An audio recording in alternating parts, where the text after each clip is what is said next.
오늘 함께 나눌 하나님 말씀은 에베소서 3장 8절에서 13절로 성도가 영광 누릴 수 있는 이유라는 제목으로 에베소서 시리즈 그 8번째 시간을 갖도록 하겠습니다. 여러분, 이미 6월이 중간이 넘어갔죠. 호국 보훈의 달이 바로 6월입니다. 특히나 이제 이틀 뒤면 어떤 날이에요? 1950년에 이 북한이 남침하여서 일어난 6.25를 우리가 기념하면서 제정한 6.25가 다가옵니다. 6.25에 관련한 잠시 대화를 나눴으면 좋겠어요. 저는 오늘 설교를 준비하다가 하나 영상을 봤는데, 사실 제가 군 생활을 할 동안 여기 군대를 나오신 분들은 다 비등한 아마 안보 훈련을 받으셨을 거예요. 제가 교육을 받을 때는 이런 얘기를 들었어요. 이 북한군에 정예부대가 있는데 그 정예부대가 육사단입니다. 그 육사단이 새벽 3시에 탱크를 끌고 내려와요. 그 탱크가요, 몇 대였는지 아세요? 242대입니다. 그럴 때에 반면에 우리나라가 탱크 몇 대를 갖고 있었을까요? 0대입니다. 242대의 탱크를 끌고 가장 정예부대였던 육사단이 이렇게 남침을 하게 되는데, 기습적인 침략이었죠. 그럴 때 이 한국 국군이 갖고 있었던 무기가 무엇이었냐? 기껏해야 일본군이 철수하면서 남기고 갔던 아주 구식 소총이라고 하는 구식 제식 소총만이 있었어요. 그리고 수류탄뿐이었죠. 물론 이 대전차 로켓도 있었지만 문제는 미국이 우리에게 넘겨줬던 이 대전차 로켓이 북한이 끌고 왔던 탱크를 못 뚫어요. 다 튕겨내는 거예요. 사실 믿고 있었던 그 대전차 로켓을 쏘았는데 튕겨내는 모습을 보고 넋이 나갔다고 합니다. 우리 국군이 말이죠. 더 문제는 뭐냐? 제가 훈련받기로는 당시의 국군이 너무 훈련이 제대로 받지 못하여서 소위 오합지졸이었다 라고 하는 거예요. 그 결과 서울이 며칠 만에 함락이 됐어요? 3일, 그러니까 4일이죠. 28일 날 완전히 점령당하거든요. 그런데 제가 이 주중에 하나의 영상을 접했는데, 제가 교육받았던 내용이 완전히 뒤집어지는 일이 있었어요. 내가 잘못 알았구나. 내가가 아니라 우리 후대가 너무 잘못 알고 있었던 게 있었구나 라는 것이 있었어요. 그게 뭐냐면, 그 방송을 보기 전만 해도요, 이 북한군이 그렇게 쳐들어올 때 어떻게 보면 오합지졸 같았던 이 한국 군대, 여러 이유가 있어요. 왜 4일밖에 지키지 못했느냐, 그런 이유가 있죠. 탱크가 장작 242대나 있었고, 제대로 된 무기도 없었고, 훈련도 제대로 받지 못했으니까 여러 이유들을 대지만, 사실 제가 이 영상을 접하기 전만 해도 다 변명처럼 들려요. 왜냐하면 이 한국군이 어떤 군대냐? 마치 당나라 군대처럼 그런 부대였구나 라는 그런 인식이 저에게 박혀 있었다는 거예요. 근데 이 영상이 말하는 바가 뭐냐면, 사실 이 한국 국군이 의정부에서부터 뚫렸다고 합니다. 의정부를 완전히 관통해서 내려왔다고 하는데, 의정부에 있었던 부대가 완전히 괴멸돼요. 그래서 8,000명만 남았다고 해요. 8,000명이 후퇴합니다. 여러분 생각해 보세요. 아무리 대전차 로켓을 쏘고 또 수류탄을 던져도 탱크가 조금의 기스만 날 뿐이지 그대로 돌진해 오고 있어요. 그것을 통해서 여러 내 옆에 있던 전우들이 죽어나가는 것을 보고 후퇴한, 어떻게 보면 패잔병과 같은 8,000명입니다. 싸울 의지가 있겠어요? 그러나 이 8,000명과 서울에 있었던 군인이 연합해서 마지막 그 전선을 만듭니다. 그 전선이 무엇이냐? 이 한강 위를 지키는 전선이에요. 한국에 있던 국민들이 이 한강에 남쪽으로 내려갈 수 있는 시간을 벌기 위한 전선을 구축했다고 합니다. 그 패잔병들이 말이죠. 그들이 갖고 있었던 무기는 기껏 무엇이에요? 소총하고 수류탄, 그리고 잘 통하지 않는 대전차 로켓이었어요. 하지만 중요한 것은 우리가 똑같은 사건인데 다르게 볼 수 있어야 돼요. 서울이 며칠 만에 함락됐다고요? 4일 만에. 하지만 반대로 생각해 보세요. 서울을 4일 동안 어떻게 한 거예요? 지켜낸 거예요. 절대로 막을 수 없는 괴물같이 여겨졌던 그 탱크를 상대로 무엇을 담보로? 목숨을 담보로 지켜낸 거예요. 그런데 제가 이 이야기를 듣고 궁금증이 드는 거예요. 왜냐하면 왜 우리는 이 얘기를 모르지? 왜 우리 후대는 이런 얘기를 몰랐을까? 라고 했는데 그것이 이 영상 말미에 나오더라고요. 뭐냐면 그렇게 정말 영웅처럼 목숨을 희생하면서까지 용감하게 또 충성심으로 이 나라를 지키면서 국민들이 이 한강 남쪽으로 후퇴할 수 있도록 시간을 벌기 위해서 그렇게 최선을 다했던 그 용감한 군인들이 다 어떻게 된 거예요? 다 죽었기 때문이에요. 그래서 남은 자료가 없어요. 증인이 없어요. 다만 증인이 있다면 누굴까? 그렇게 후퇴하던 피난민들이 본 거예요. 진지에 그대로 다 죽어 있대요. 피난한 게 아니라 도망한 게 아니에요. 진지를 지키는 그 상태 그대로 죽어 있는 군인들이 그렇게도 많았다라고 하는 그 증언들을 토대로 우리는 다시 역사를 재조명하게 됩니다. 여러분, 이 6.25를 이틀 앞둔 지금이에요. 그럴 때 이렇게 목숨을 걸고 또 서울 그 북한군을 묶어두는 4일의 기간이요. 얼마나 중요했느냐? 미군을 더불어서 이 유엔군이요. 연합군이 전선을 구축할 수 있는 시간을 벌어줬던 아주 귀한 4일입니다. 여러분 그거 아세요? 오늘날도 전쟁이 터지죠. 전쟁이 터지면 이 강원도에 있는 최전선에 있는 철책에 있는 군인이 얼마를 버틸 것을 예상하는지 아세요? 네? 하루도 못 버팁니다. 전쟁 나자마자 다 죽는 거예요. 30분이야, 30분. 30분 버티는 게 그 최전선에 있는 군대의 군인들의 사명입니다.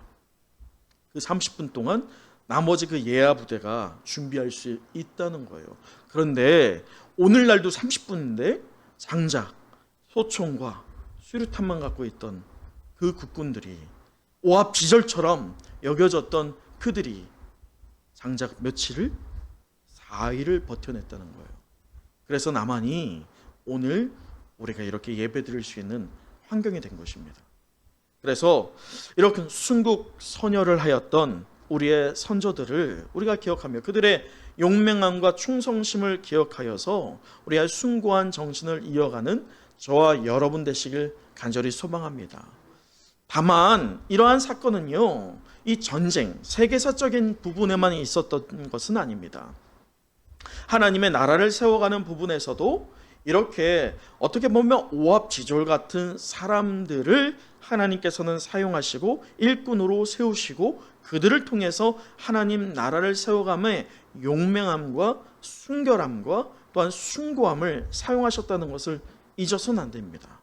여러분 보세요. 우리가 이 사도 바울이 이 에베소서 3장을 통해서 에베소서 3장의 어떤 핵심 단어가 뭐라고 했었던지 혹시 기억하세요?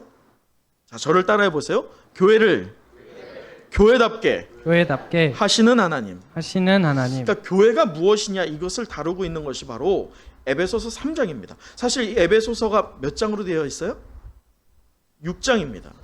6장에 있을 때 딱 그 중간에 있는 이 3장이 에베소서에서 아주 핵심적인 그 코어를 담당하는 허리를 담당하는 아주 중요한 파트예요. 왜냐하면 교회가 무엇이냐 또 교회의 사명이 무엇이냐를 말해주기 때문입니다. 우리가 지난주에 말씀해 본 것처럼 이 사도 바울은 그리스도의 비밀을 알게 되었죠. 그리스도의 비밀이 뭐라고 했어요? 예수가 그리스도다라고 하는 복음입니다.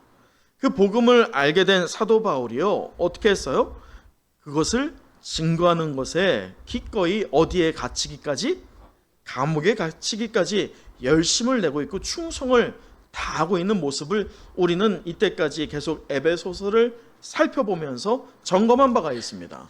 그런데 우리가 주목해야 할 게 있다고 했어요. 지난주 말이죠. 뭐냐면 하나님께서 분명히 그 그리스도의 비밀을 사도 바울에게 알게 하자 사도 바울이 보였던 바로 그 즉각적인 반응이 무엇이었냐라고 했을 때 그것은 겸손이라고 했습니다. 겸손해졌어요. 그래서 뭐라고 했습니까? 자, 8절 우리 시작부를 볼까요? 자, 8절 시작. 모든 성도 중에 지극히 작은 자보다 더 작은 나에게 이렇게 사도 바울은 자기를 낮출 수밖에 없었어요. 하나님의 영광을 드러내기 위해서 말이죠. 여러분 잘 기억하셔야 돼요. 하나님의 영광을 드러내기를 여러분 원하십니까? 하나님의 영광을 드러내려면 반드시 있어요. 나의 영광이 있어요. 그리고 하나님의 영광이 있다는 거예요. 하지만 나의 영광을 드러낼 때 무엇이 가려져요? 하나님의 영광이 가려져요. 반대로 하나님의 영광을 드러낼 때면 무엇이 가려져요? 나의 영광이 가려져야 됩니다. 이 분명한 이 마치 시소와 같은 이러한 관계가 사도 바울을 통해서 보여지고 있다는 것을 우리는 인정해야 됩니다. 그럴 때 이 사도 바울이 겸손만 보였느냐? 그렇지 않았어요. 겸손함이 처음 나와요. 겸손함이 나오고 나서 그 다음 즉각적으로 나온 두 번째 반응이 무엇이었냐? 그것이 바로 복음을 증거하는 것이었다라고 우리가 지난주에 살펴본 바가 있어요. 자, 그것이 바로 7절인데 우리 7절 같이 다시 한번 읽어보도록 하죠. 시작. 이 복음을 위하여 그의 능력이 역사하시는 대로 내게 주신 하나님의 은혜의 선물을 따라 내가 일꾼이 되었노라. 자, 무엇이 돼요? 일꾼. 이 일꾼은 다른 일꾼이 아니에요. 하나님 나라가 세워져 가기에 힘쓰는 일꾼입니다. 누가 나를 안 알아줘도 돼요. 마치 한국 군인처럼 아무도 안 알아줘도 돼요. 누가 알아주면 돼요? 하나님만 알아주면 되는 거예요. 그것을 사모하면서 사도 바울이 일꾼이 된다라고 하는데 사실 여러분 성경에서 기록하고 있는 이 일꾼이라고 하는 말은요. 헬라어로 디아코노스예요. 디아코노스. 이건 분명히 기억하셔야 돼요. 디아코노스. 이 디아코노스가 뭐냐면 일반적으로 디아코노스는 배 밑에 군함이나 상선, 당시에 군함이나 상선을 생각하셔야 돼요. 그럴 때 노를 저어서 갑니다. 근데 그 노를 젓는 위치가 어디에 있느냐? 배가요 대략적으로 3단으로 이루어집니다. 아니면 2단으로 이루어져요. 그럴 때 노가 어디에 있어요? 가장 바닥이에요. 가장 바닥에서 노를 젓는 자들입니다. 여러분 혹시 배너 보신 분들은 아실 거예요. 배너의 주인공이 이 누명으로 인해서 노예가 됩니다. 노예가 돼서 하는 일이 무엇이었어요? 배에서 노 젓는 일을 합니다. 이것처럼 이 디아코노스라고 하는 이 부류들은 일반적으로 군함이나 상선의 가장 밑바닥에서요 노를 젓는 노예들이었어요. 자, 여러분 우리가 만약에 그 디아코노스들 되어서 한번 생각을 해보죠. 상상을 해보세요. 자, 창문이 있을까요? 창문 없어요. 그러면 목표가 어디에 있는지 보여요? 안 보여요. 그러면 노를 젓습니다. 하지만 노를 저을 때 무엇에 맞춰서 노를 저을까요? 그 구령이 뭐냐면 북소리입니다. 둥둥둥둥 하는 북소리예요. 그 북소리가 둥둥둥둥둥둥둥둥 빨리 하면 어떻게 되는 거예요? 빨리 저으라는 것이고 둥둥둥 천천히 하면 늦게 저으라는 것이고 북이 두 개예요. 뒤쪽에 두 개가 있습니다. 그럴 때 오른쪽 거를 치면 어떻게 되는 거예요? 오른쪽만 저으라는 거고 왼쪽만 치면 왼쪽을 저으라는 거예요. 눈에 아무것도 안 보여요. 목적지도 보이지 않고 언제까지 져야 할지도 모르지만 그 디아코노스들은 무엇을 하는 거예요? 명령 받은 것을 그대로 실행하는 자들입니다. 순종하는 자들이에요. 그럴 때 이 디아코노스를 스스로 작정한 자가 있으니 그가 누구예요? 오늘 사도 바울입니다. 오늘 사도 바울은 마치 이 서울을 지켰던 국군처럼 눈에 보이지 않아요. 막연해요. 하지만 하나님께서 명령하신 것을 그가 붙잡고 있다는 거예요. 그래서 일꾼 되고 있다는 것입니다. 자, 그럴 때 우리 10절을 주목하여야 할 것 같은데, 자, 우리 오늘 본문의 10절 다시 한번 또 읽어보도록 하죠. 10절입니다. 시작. 이는 이제 교회로 말미암아 하늘에 있는 통치자들과 권세들에게 하나님의 각종 지혜를 알게 하려 하심이니. 자, 여러분 보세요. 9절에서 모든 성도 중에 지극히 작은 자보다 더 작은 나에게 이 은혜를 주신 것. 은혜가 무엇이라고 했어요? 예수가 그리스도됨을 하나님께서 창세전부터 예정하셔서 나를 구원하시기를 작정하셨고, 예수님께서 그 구원을 위하여서 무엇 하셨어요? 속량, 그렇죠. 동의하심으로 기꺼이 속량, 십자가에 달려 죽으시기를 작정하셨어요. 또 성령께서 우리를 그렇게 구원하기 위해서 무엇 하셨다고요? 보증하시고 인치셨어요. 이것이 은혜입니다. 여러분, 그 은혜가 사도 바울만이 아니라 우리가 지난주에 말씀해 본 것처럼 누구에게도, 오늘 여러분에게도, 저에게도 임했다는 거예요. 그런데 중요한 것은 이 에베소서에서의 3장이 아주 중요하다고 했죠. 교회론에 있어서 매우 중요한데 그것이 바로 오늘 이 10절이에요. 다시 한번 우리 10절을 읽어보도록 하죠. 시작. 이는 이제 교회로 말미암아 하늘에 있는 통치자들과 권세들에게 하나님의 각종 지혜를 알게 하려 하심이니. 이 에베소서에서요, 오늘 본문을 어떻게 해석하느냐에 따라서 이 에베소서의 해석에 성패가 있다라고 해도 과언이 아닙니다. 그만큼 교회론에 굉장히 중요성을 두고 있기 때문이에요. 왜냐? 9절까지만 봐도 그 은혜가 있어요. 그 은혜. 하나님께서 그 은혜를 주셨어요. 8절에 이어서 9절에 보면 그 은혜를 사도 바울에게 주었지만 또 오늘 저와 여러분에게 주었지만 거기가 끝이 아니라는 거예요.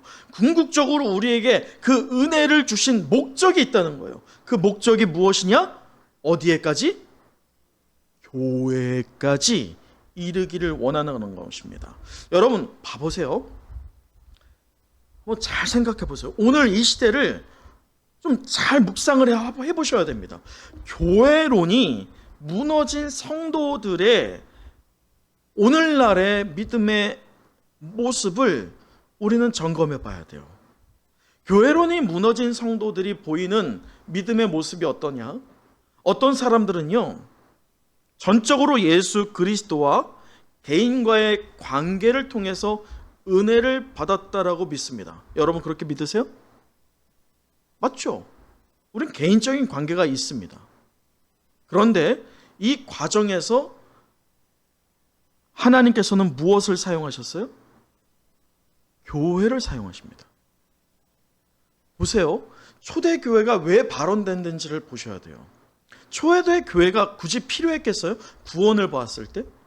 하나님과 예수 그리스도와 성령과 나와의 개인적인 관계만 있으면 된다라고 우리는 생각할 수 있어요.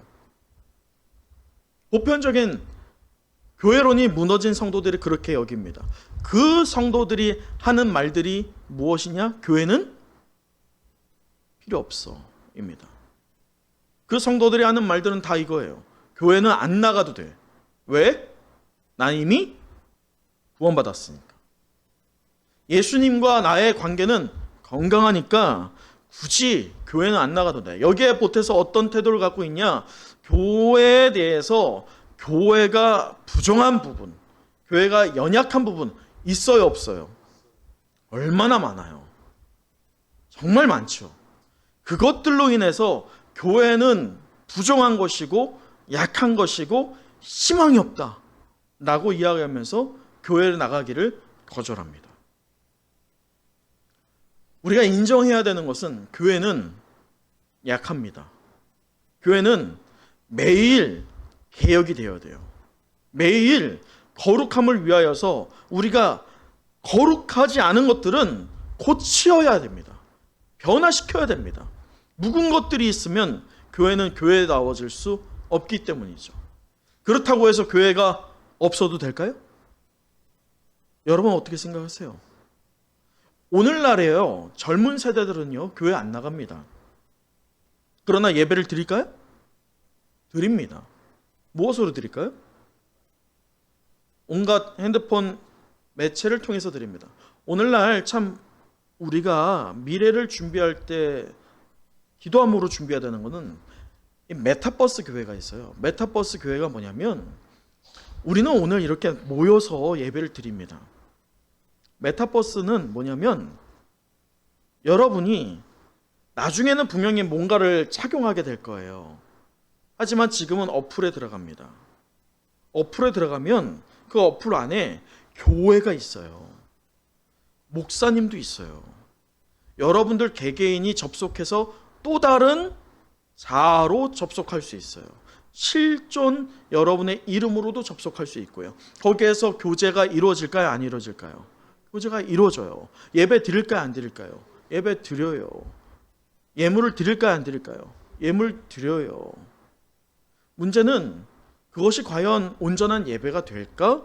라고 하는 부분을 우리는 분명히 직시해야 됩니다.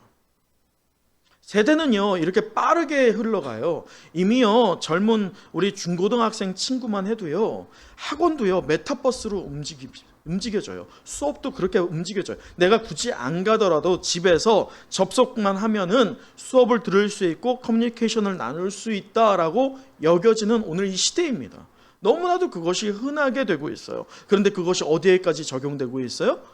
예배, 교회까지 적용되고 있다는 거예요. 그래서 교회 회의론이 나옵니다. 하지만 우리는 분명히 알아야 되는 게 뭐냐면 하나님께서는요 분명한 것은 당신의 교회를 절대로 버리지 않으신다는 겁니다. 하나님께서는 하나님의 역사를, 하나님의 계획을 무엇을 통해서 운행하신다? 교회를 통해서 운행하신다는 것을 우리는 결코 잊어서 안 됩니다. 그래서 저는 오늘 사도 바울이 말하고 있는 이 교회의 사명을 감당하고 있는 교회의 정체성 3가지를 말하고 있거든요. 그것을 하나씩 점검해 보면서 우리가 어떤 교회가 되어야 할지를 적용해 보는 시간을 갖고자 합니다. 자, 그럴 때 우리 첫 번째 먼저 화면을 보면서 그 첫 번째 이 사명을 감당하고 있는 교회가 보이는 정체성의 첫 번째가 무엇이냐? 우리 함께 녹색 글을 읽어 보도록 하죠. 시작. 교회는 역사의 중심에 있다. 여러분 11절 한번 같이 보도록 할까요? 11절이에요. 우리 함께 읽어 봅니다. 시작. 곧 영원부터 우리 주 그리스도 예수 안에서 예정하신 뜻대로 하신 것이라. 여러분 그 화면 계속 띄워주세요. 여러분 잘 보세요.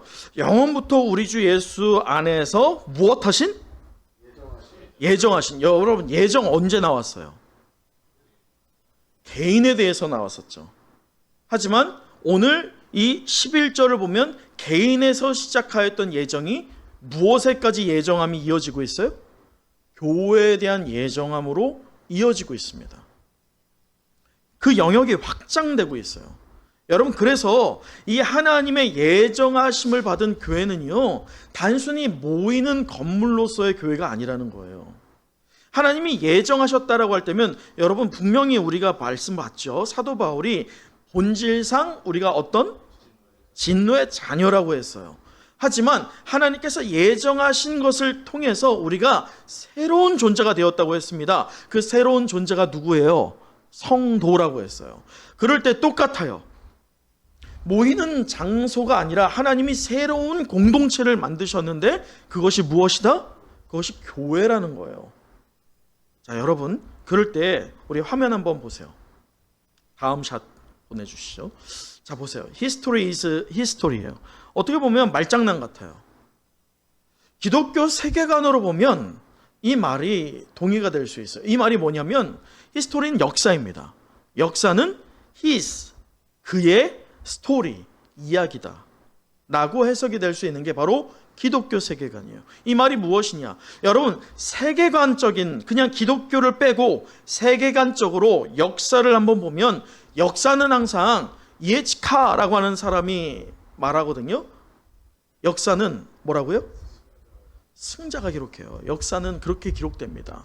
그런데 그 역사가 그럼 기록될 때 그 역사의 주역들이 누구예요? 아주 유명한 왕이나 왕비나 정치가나 대통령이나 아니면 장군들이나 정말 세상에서 높다 여겨지는 VIP들입니다. 하지만 하나님의 이야기, His story라고 하는 하나님의 이야기, 곧 하나님의 계획, 하나님의 비밀에 있어서는 하나님께서 사용한 자들을 잘 보세요. 물론 유능한 자도 있었지만 대부분 또 어떤 자들이에요? 없는 자들, 비난 자들, 부족한 자들. 마치 한국 군인처럼 뭔가 제대로 훈련받지 않고 제대로 된 무기도 없어서 변변치 않아 보이는 그런 사람들을 하나님께서 택하셔서 사용하셔 그의 이야기를 써 내려가신다는 것입니다. 이처럼 성경이 집중하고 있는 것은요, 성도요, 교회입니다. 그래서 우리는 분명히 알아야 돼요. 사랑하는 은성의 영가족 여러분, 분명히 아셔야 됩니다. 교회는요, 하나님의 이야기가 기록되는 곳입니다. 어제도 기록되었고 오늘도 기록되며 내일도 기록되는 거예요. 그럴 때 우리가 과거 쪽에서부터 그 바통을 이어온 세대로서 이제 그 바통을 어떻게 해야 됩니까? 다음 세대까지 이어줄 수 있어야 돼요. 우리가 이어줘야 될 것은 이 세상적인 역사가 아니에요. 세상이 어떻게 흘러가는지, 이 세상의 흐름을 통해서 어떻게 잘 살아야 되는지 그것을 물려줄 게 아니라는 거예요. 그것이 교회의 사명이 아닙니다. 여러분, 교회에서 이런 말 하지 마세요. 야, 너 좀 잘 나가봤으면 좋겠다. 또 돈 좀 잘 벌었으면 좋겠다. 또 세상에서 좋은 회사 좀 나가고 또 좋은 결혼 좀 하고 또 좋은 모습 좀 가졌으면 좋겠다. 그런 덕담하지 마세요. 그건 교회가 나타낼 바가 아닙니다. 교회가 지향해야 할 목적이 아니라는 거예요. 교회가 지향해야 할 분명한 목적이 무엇이에요? 하나님의 이야기예요. 나의 이야기가 아니에요. 이 세상을 따르는 게 아니라는 것이죠. 그러므로 하나님의 이야기를 써내려가는 우리 은성의 모든 영가족 되기를 간절히 축원합니다. 그래서 그 역사의 중심에 하나님이 있다는 것을 잊지 말기를 간절히 간구합니다. 두 번째가 있어요. 우리 화면을 보면서 그 두 번째 녹색 글을 또 한번 같이 읽어보도록 하겠습니다. 시작. 교회는 복음의 중심에 있다. 다시 한번요. 시작. 교회는 복음의 중심에 있다. 여러분, 우리가 앞서 살펴본 바처럼 이 교회를 생각할 때 사실 이 복음에 대해서 굉장히 개인적인 성향으로 받아들이는 성도가 참 많습니다. 이미 앞에서 살펴본 바처럼 말이죠. 다만 그러나 우리가 기억해야 되는 것은 다만 나와 같은 죄인을 구원하시기 위해서 주님이 오신 것만이 아니라는 거예요. 분명한 건 나를 구원하시기 위해 오신 것은 맞아요. 그러나 그게 끝이 아니라고 우리가 지난주에 말씀한 바가 있습니다. 우리가 구원받았다라고 한다면 구원받은 자로서 어떻게 해야 돼요? 일꾼이 되어야 돼요. 디아코노스가 돼야 돼요. 그렇게 방향도 알지 못하고 언제까지 해야 될지도 모르지만 하나님의 나라가 완성될 때까지 성경이 말하고 있는, 또 성령이 우리를 감동시키는 바대로 충성함으로, 또 두려움이 있지만 그것을 이겨내며 우리에게 맡겨진 역할을 감당해야 된다는 거예요. 자, 보세요. 오늘 말씀에서요, 뭐라고 하느냐, 우리 12절 같이 한번 또 읽어보도록 할까요? 12절이에요. 시작. 우리가 그 안에서 그를 믿음으로 말미암아 담대함과 확신을 가지고 하나님께 나아감을 얻느니라. 여러분, 저도 참 두려워요. 뭐냐면 우리가 온전한 믿음으로 또 교회로서 복음을 증거하는 부분에서요, 사탄은 우리를 가만 내버려 두지 않아요. 사탄이 가장 싫어하는 게 뭐겠어요? 우리가 온전한 믿음 소유하는 겁니다. 온전한 믿음은요, 다시 말하지만 그 복음은 우리 개인만을 위한 게 아니에요. 나를 먼저 변화시키고 그렇게 변화된 나를 통해서 누구를 변화시키길 원하는 거예요? 내 주위에 있는 죽어가는 영혼들을 변화시키기를 원하는 것입니다. 그래서 한 명의 성도가 있을 때, 그 온전한 성도가 있을 때면 그 주변이 변화가 되어야 됩니다. 오늘 유지연 집사님께서 기도하신 것처럼 이 지역사회가 변화되지 않는다? 우리 교회를 통해서 이 지역사회의 선한 영향력이 전혀 미쳐지지 않는다? 우리는 교회가 아닌 거예요. 종교 집단이죠. 우리가 교회라고 한다면 마땅히 교회가 그 복음 위에 서 있다는, 복음의 중심 위에 있다는 것을 기억함으로 사탄이 우리를 공격할 수 있어요. 세상이 말할 수 있어요. 여러분, 도서관 카페를 하면서요, 좋은 말들도 많이 하죠. 하지만 우리 뒤에서 안 좋은 말들도 얼마나 많겠어요. 비방하는 말들이 얼마나 많겠어요. 그로 인해서 우리가 위축되고 그로 인해서 입 한 번 열지 못해서 복음을 증거하지 않는다? 어떤 변화도 일어나지 않습니다. 그러나 이 서울을 지켰던 국군처럼 우리가 하나님 나라를 지켜나가기를 원할 때, 굳건히 세우기를 원할 때 우리 주님은 우리를 외로이 두지 않으세요. 오늘 다시 한번 12절 읽어보도록 할까요? 12절이에요. 다시 한번 읽어봅니다. 시작. 곧 말미암아 담대함과 확신을 가지고 하나님께 나아감을 얻느니라. 여러분 보세요. 사랑하는 성형가족 여러분, 오늘 이 12절을 잘 보세요. 보면 담대함과 확신을 가지고 하나님께 나아가는 주체가 우리입니까? 나아감을 얻느니라. 담대함과 확신을 우리에게 주실 줄 믿습니다. 우리는 온전히 무엇하면 되는 거예요? 일꾼으로서, 그리스도의 좋은 군사로서 순종하고 충성하면 되는 거예요. 우리의 할 도리를 시켜나가면 되는 거예요. 우리의 삶의 영역에서 무너진 예배가 회복되고, 또 나의 입술을 통해서, 나의 말만이 아니라 행함과 진실함을 통해서 복음이 증거되어서 한 영혼이라도 하나님께로 돌이키는 역사가 있어야 할 줄 믿습니다. 그 주체는 하나님이실 거예요. 여러분은 순종만 하세요. 그렇게 입술을 여십시오.